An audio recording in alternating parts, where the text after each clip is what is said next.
गुरु ब्रह्मा गुरुर्विष्णु गुरुर्देवो महेश्वरः गुरु साक्षात् परं ब्रह्म तस्मै श्री गुरवे नमः। नमस्कारं मास्टर। नमस्कारं नमस्कारं मास्टर के। नमस्कारं मास्टर एन। नमस्कारं मास्टर MN। नमस्कारं मास्टर VPS। नमस्कारं मास्टर VPS। नमस्कारं मास्टर CVV। नमस्कारं मास्टर CVV। नमस्कारं मास्टर CVV। नमस्कारं मास्टर CVV। नमस्कारं master CVV to your lotus feet। नमस्कारं master CVV to your lotus feet। Master CVV नमस्कारं to your lotus feet। Master CVV नमस्कारं to your lotus feet। Vasudev.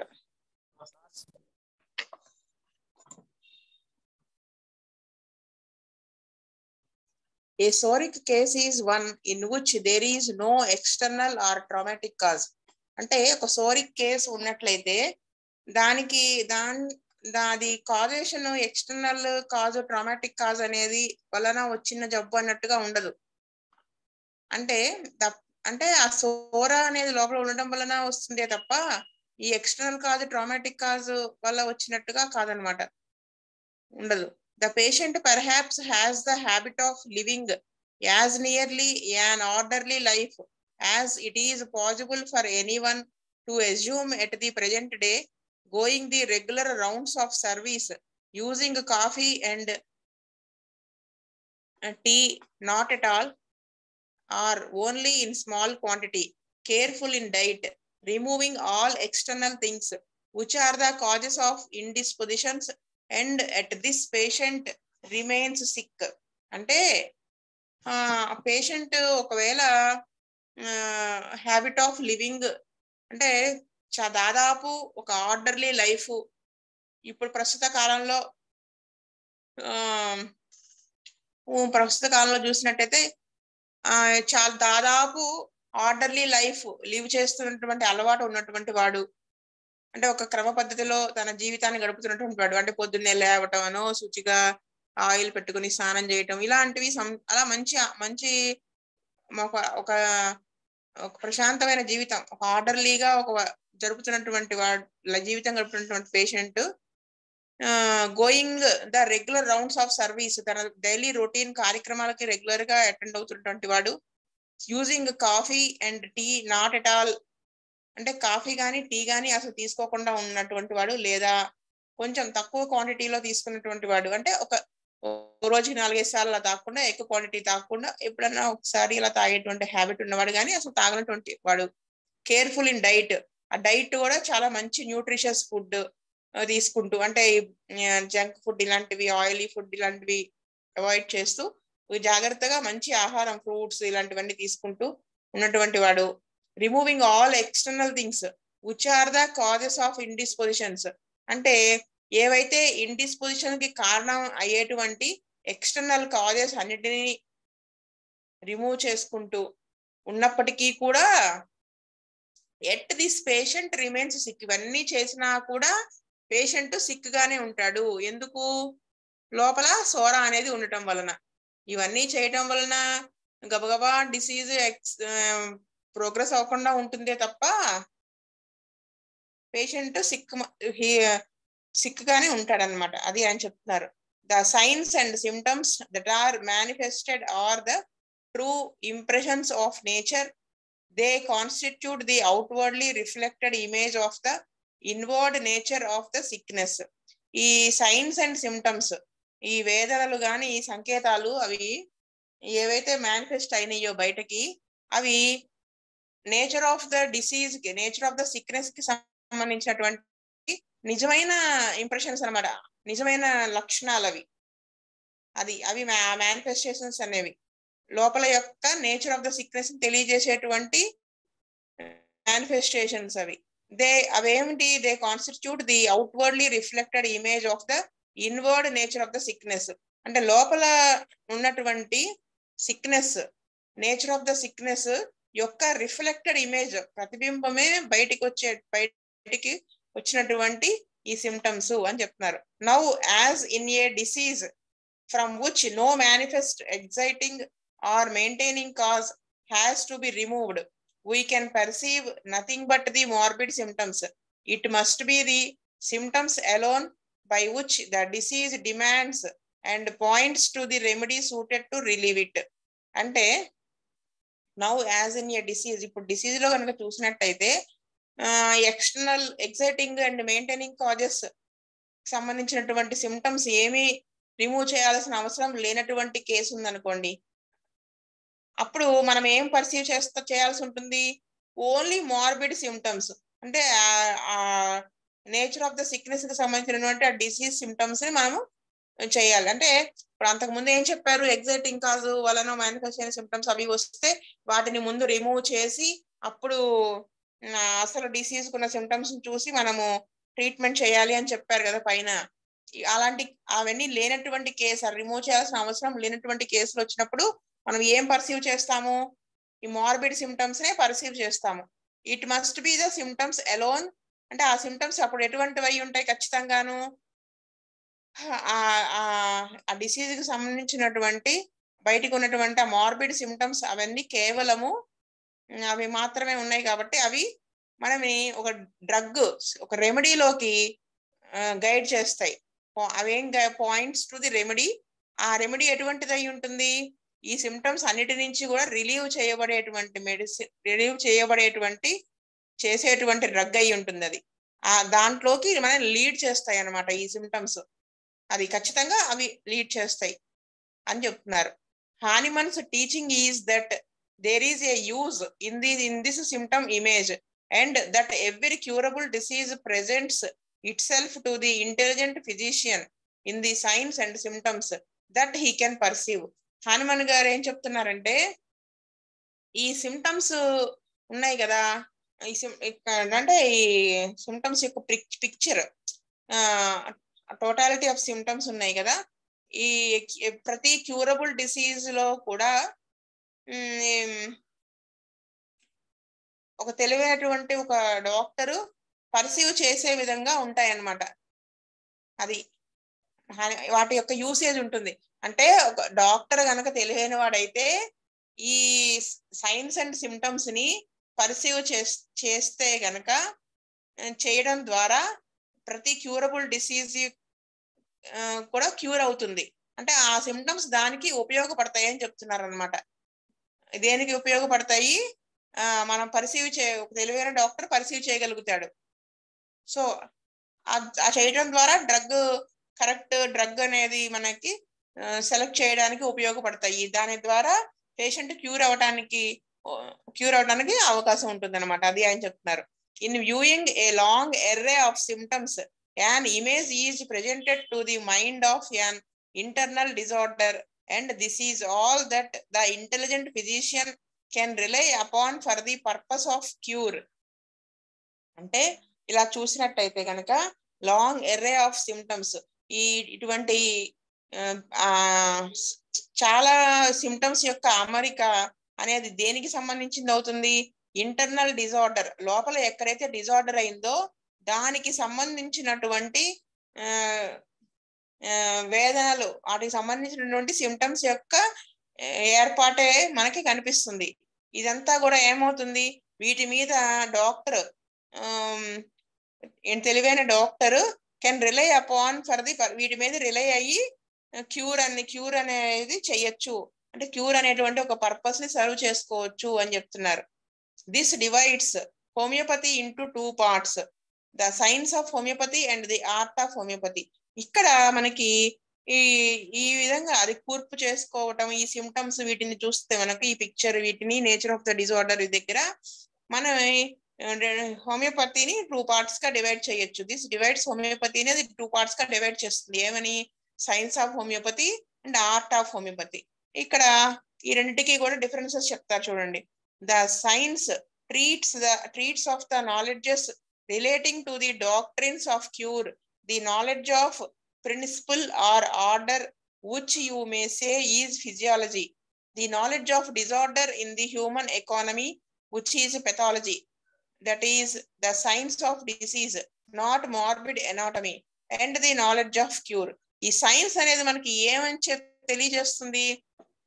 ఏమి జ్ఞానాన్ని ఇస్తుంది అంటే ఏమి నాలెడ్జ్ ని మనకి ఇస్తుంది అంటే దేనికి సంబంధించి రిలేటెడ్ అయిన నాలెడ్జ్ ని ఇస్తుంది అంటే ఈ హోమియోపతిక్ సైన్స్ క్యూర్ అంటే వాడు క్యూర్ అయిపోవాలి అని దానికి సంబంధించినటువంటి డాక్టరీన్స్ దానిని అవి ఇస్తుంది.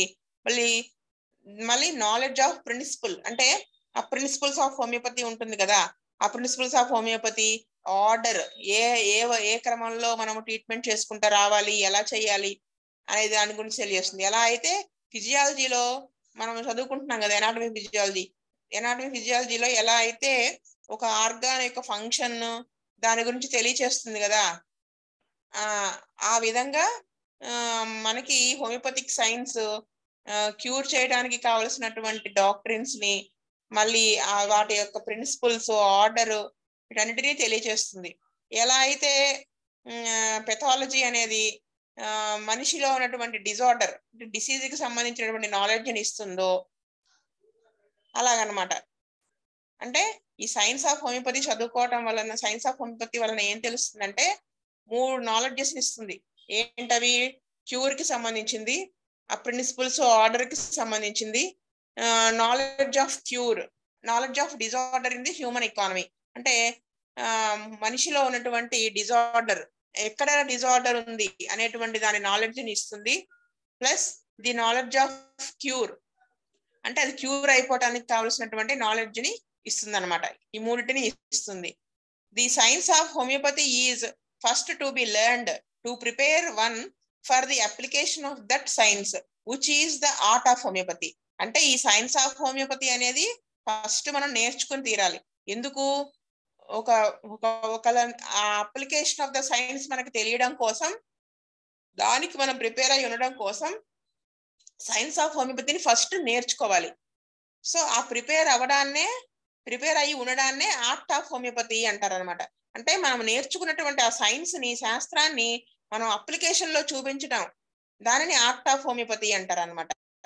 If we cast our eyes over those who have been taught self-taught or otherwise, we see that some can learn the science, become quite famous and pass excellent examinations, and are utterly unable to apply the science, or in other words to practice the art of healing. For all healing consists in making application of the science. అంటే మనము గనక దృష్టి పెట్టినట్టయితే దేని మీద? చెప్పబడినటువంటి దాని మీద కానీ దృష్టి పెట్టి గట్టిగా, లేదా మనమే చదువుకుని నేర్చుకుని మనము అప్పుడు ఏమవుతుంది? మనము ఆ సైన్స్ అనే దాన్ని కొంతవరకు నేర్చుకోగలుగుతాం. We see that some can learn the science. కొంతమంది అలా సైన్స్ శాస్త్రాన్ని నేర్చుకోగలుగుతారు. నేర్చుకుని అంటే బాగా బుక్స్ అవన్నీ చదివేసి చెప్పబడినటువంటి లెక్చర్స్ అవి విని వాళ్ళంతా వాళ్ళు గెయిన్ చేసుకుని నాలెడ్జ్ బాగా ఫేమస్ అవ్వచ్చు, లేదా ఎగ్జామ్స్ లో పాస్ అయిపోవచ్చు, మంచి గోల్డ్ మెడల్ ఫస్ట్ మార్క్ అవి రావచ్చు. కానీ and are utterly unable to apply the science. కానీ వాళ్ళు సైన్స్ ని అప్లై చేయటంలో ఫెయిల్ అవ్వచ్చు. In other words to practice the art of healing అంటే ఆర్ట్ ఆఫ్ హీలింగ్ అనే దాన్ని ప్రాక్టీస్ చేయడంలో ఫెయిల్ అవ్వచ్చు. For all healing consists in making application of the science. అంటే ఏదైతే మనం శాస్త్రం నేర్చుకున్నారో దానిని హీల్ చేయటం, హీలింగ్ అదే దాన్ని అప్లికేషన్ లో ఫెయిల్ అవ్వచ్చు. We study disease as a disorder of human economy in the symptoms of the disease itself. మనం చదువుతాం డిసీజ్ ని ఎలా చదువుతాము? మా ఒక డిసీజ్ అనేది ఎందుకు వచ్చిందో చదువుతాము, ఏదో పైన ఉన్నటువంటి సిమ్టమ్స్ టెస్ట్ ఇన్వెస్టిగేషన్స్ ద్వారా వచ్చినటువంటి డిసీజ్ కాదని కదా. ఆ లోపల హ్యూమన్ ఎకానమీ, ఆ లోపల ఉన్నటువంటి ఎకానమీలో వ్యవస్థలో ఎక్కడో డిజార్డర్, ఆర్డర్లీగా ఉండేది డిజార్డర్ అయింది. ఆ డిజార్డర్ అవడం వల్లనే డిసీజ్ యొక్క సిమ్టమ్ డెవలప్ అవుతాయి. డెవలప్ అయిన సిమ్టమ్సే ఒక డిసీజ్, అవి డిసీజ్ సంబంధించినవి. అంటే లోపల డిజార్డర్ ని మనకు తెలియజేస్తాయి, బయటకు వచ్చినటువంటి మేనిఫెస్ట్ సిమ్టమ్స్ అని మనము డిసీజ్ ని చదువుతాం కదా, అలా చదువుతాం మనం. we also study disease from the symptoms of medicines that have caused disorder in the economy. మనం ఇంకా ఏం చదువుతాము? Study disease from the symptoms of medicines, అంటే మెడిసిన్స్ యొక్క సిమ్టమ్స్ నుంచి కూడా డిసీజ్ ని చదువుతాము. That have caused disorder in the economy. అంటే మన మెడిసిన్ చదివినప్పుడు కూడా అంతే కదండి. ఆ మెటీరియా మెడికాలో ఏం చదువుతాము? ఆల్రెడీ హెల్దీ వాళ్ళు ఆ మెడిసిన్స్ వేసుకుంటే ఆ డిజార్డర్ వాళ్ళకి కలుగుతుంది కదా. సో ఆ విధంగా మనము డిసీజ్ యొక్క సిమ్టమ్స్, మెడిసిన్ గురించి సిమ్టమ్స్ చదువుకోవడం ద్వారా ఎక్కడెక్కడ అది డిజార్డర్ ని కలగజేస్తుందో ఆ కాజేషన్ ని కూడా చదువుతాము డిసీజ్ సంబంధించింది. Indeed, we can study the nature and quality of disease as much by studying the materia medica as by studying symptoms of disease. And when we cannot fill our time in studying the symptoms from sick folks, it is well to use the time in studying the symptomatology of the materia medica. True knowledge consists in becoming acquainted with and understanding the nature and quality of a remedy, its appearance, its image, and its relation to man in his sickness.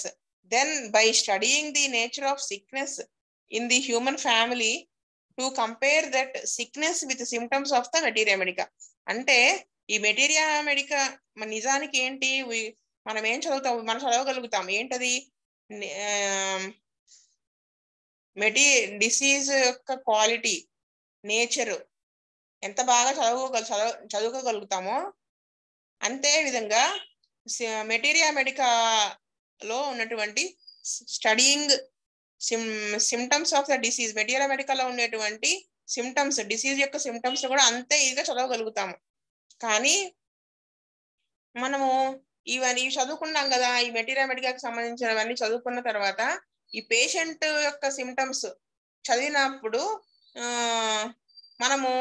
మనకి ఆ drug అనేది match చేసుకోలేకపోయాం అనుకోండి, దీనికి similar drug ఏమిటి అనేది. అప్పుడు దాని బదులు ఏంటి, అలా మ్యాచ్ చేయలేకపోయాము అంటే it is well to use the time. ఇంకా మనం మెటీరియా మెడికా యొక్క సిమ్టమ్స్ చదవడం మీద ఎక్కువ దృష్టి పెట్టాలి అని అర్థం అనమాట. అయితే నిజమైన నాలెడ్జ్ అనేది ఏమి ఇస్తుంది మనకి, ఏం కలిగి ఉంటుంది అంటే ఎక్వైంటెడ్ విత్. నిజమైన నాలెడ్జ్ దేనితో మనకి పరిచయాన్ని, అంటే ఒక పరిచయాన్ని కలగజేస్తుంది, అంటే ఎక్వైంట్ చేస్తుంది. అంటే అండర్స్టాండింగ్ ద నేచర్, రెమెడీ యొక్క, అంటే మన డ్రగ్ సెలెక్ట్ చేసుకున్న డ్రగ్ యొక్క క్వాలిటీని, దాని నేచర్ ని, ఆ డ్రగ్ యొక్క అపియరెన్స్, అంటే ఆ డ్రగ్ మనం చదువుకుంటున్నప్పుడు ఆ మనిషి రూపం కనపడాలంటూ ఉంటాం కదా, అది అపియరెన్స్, దాని ఇమేజ్, దానికి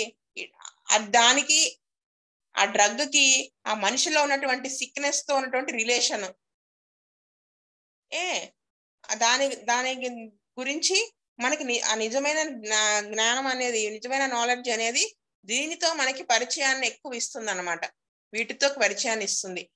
so then by studying the nature of sickness in the human family to compare that sickness with symptoms of the materia medica. అప్పుడు ఏం చేస్తాము, అప్పుడు ఏమవుతుంది, ఈ మనిషిలో ఉన్నటువంటి నేచర్ ఆఫ్ ద సిక్నెస్ చదవడం ద్వారా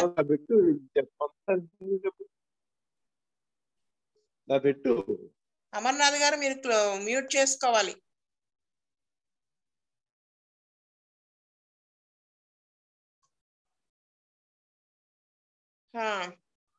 అది ఏమి ఇస్తుంది, మనము నేచర్ ఆఫ్ ద సిక్నెస్, ఒక పేషెంట్ లో ఉన్నటువంటి నేచర్ ఆఫ్ ద సిక్నెస్ చదవడం ద్వారా దానిని మనము ఈ మెటీరియా మెడికాలో ఉండేటువంటి ఈ సిమ్టమ్స్ తో కంపేర్ చేసుకోవాలి. అప్పుడు by this means we become acquainted with the law of cure and all that it leads to and formulate doctrines by which the law may be applied and made use of by arranging the truth in form to be perceived by the human mind. ఇలా చేయడం ద్వారా ఏమవుతుంది, మనము ఇంకా మనకి ఇంకా ఎక్కువ దేనికి ఎక్వైంట్ అవుతాము, పరిచయం అవుతాము అంటే లా ఆఫ్ క్యూర్, అంటే క్యూర్ కి సంబంధించిన లాస్ కి మనం చాలా దగ్గర అవుతాం, పరిచయం ఇంకా అవగాహన వస్తుంది అనమాట. ఇదంతా దేంటోకి లీడ్ చేస్తుంది, formulate doctrines by which the law may be applied, అంటే ఈ లా అనేది మనం ఎలా అప్లై చేయాలి అనే దాని మీద ఒక ఫార్ములా లాగా వస్తుంది మనకి. అని plus made use of by arranging the truth, అంటే మనం ఈ విధంగా ట్రూత్ ని అరేంజ్ చేసుకుని in form to be perceived by the human mind, మనం ఎలా పర్సీవ్ చేయాలి ఏమిటి అనేది మనకు ఒక ఐడియా వస్తుంది అనమాట. అంటే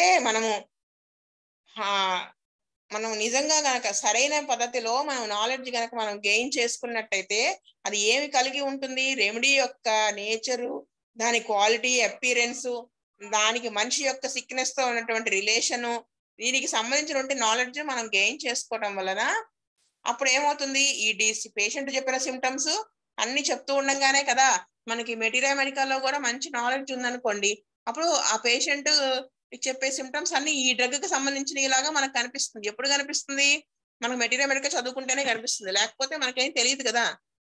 అలా అది ఆయన చెప్తున్నారు. అలా కనుక మనకు కనిపించలేకపోతే ఖచ్చితంగా మనం ఇంకా ఎక్కువ టైం మెటీరియల్ మెడికల్ సిమ్టమాలజీ చదవడంలో దృష్టి పెట్టాలి అని చెప్తున్నారు. ఈ రెండు ఇలా మ్యాచ్ చేసుకుని మనం చేయడం వలన, ట్రీట్మెంట్ స్టార్ట్ చేయడం వల్ల ఏమవుతుంది, ఆ లా ఆఫ్ క్యూర్ అనేది ఆ చెప్పిన ప్రిన్సిపల్స్ వాటి ఆర్డర్ ద్వారా ఎలా క్యూర్ అవుతుంది ఏమిటి అనేది మనకి అవగాహన ఎక్కువ వచ్చి మనం ఒక ట్రూత్ మనం పర్సీవ్ చేసినటువంటిది ఏమిటి అనేది ఆ నిజాన్ని మనం తెలుసుకోగలుగుతాం అనమాట. అంటే మనకు ఎక్స్పీరియన్స్ అనేది వస్తుంది అని చెప్తున్నారు ఆయనది. This is but the science we may not withstanding fail to heal the sick, అంటే అయినప్పటికీ కూడా ఈ సైన్స్ ఇవన్నీ ఇలా తెలుసుకుని ఇలా చేసినప్పటికీ కూడా మనం సిక్ పీపుల్ ని హీల్ చేయడంలో ఫెయిల్ అయ్యే అవకాశం ఉంది. ఎలాగా అంటే you will observe some who know the science, you will observe some who know the science go out and make improper application of the remedies and seem to have no ability to perceive in a remedy that which is similar to a disease. అంటే మనం observe చేసినట్టయితే కొంతమంది ఈ science శాస్త్రం అంతా బాగా తెలిసినప్పటికీ కూడా వాళ్ళు రెమెడీస్ ని ఇంప్రాపర్ గా అప్లై చేయడం ద్వారా లేదా ఆ రెమెడీని ఆ డ్రగ్ ని మనము చూడాల్సిన విధంగా, అంటే ఏదో లైకోపోడియం అంటే లివర్ కి పనిచేస్తుందనో, లెక్సిస్ అంటే హార్ట్ కు పనిచేస్తున్నాను అలా చూడటం ద్వారా, అంటే ఆ డ్రగ్ ని సరైన విధానాల్లో మనం పర్సీవ్ చేయలేకపోవటం ద్వారా డిసీజ్ కి ఏది సిమిలర్ డ్రగ్ అనేది కూడా మనం కరెక్ట్ గా పర్సీవ్ చేయలేకపోవడం, దాన్ని ఇంప్రాపర్ గా అప్లై చేయలేకపోవటం వలన మనము సిక్ పీపుల్ ని హీల్ చేయలేకపోతాము. అంటే ఈ నాలెడ్జ్ ఇంత ఉన్నప్పటికీ కూడాను, శాస్త్రం యొక్క నాలెడ్జ్ ఉన్నప్పటికీ కూడాను, అలా మళ్ళీ మనం సక్సెస్ అవ్వాలి అంటే ఏం కావాలి అనేది చెప్తున్నారు చూడండి. I believe if they had a candid love for the work they would overcome this. అంటే ఆయన నేను నమ్ముతున్నానని చెప్తున్నారు. ఆయన ఏమని చెప్తున్నారు, if they had a candid love అంటే అపారమైనటువంటి నిష్కపటమైనటువంటి ప్రేమ, ఆ వర్క్ ఎడల విపరీతమైన ప్రేమ కలిగి ఉంటే సో దీని నుంచి ఓవర్కమ్ అయిపోతారు.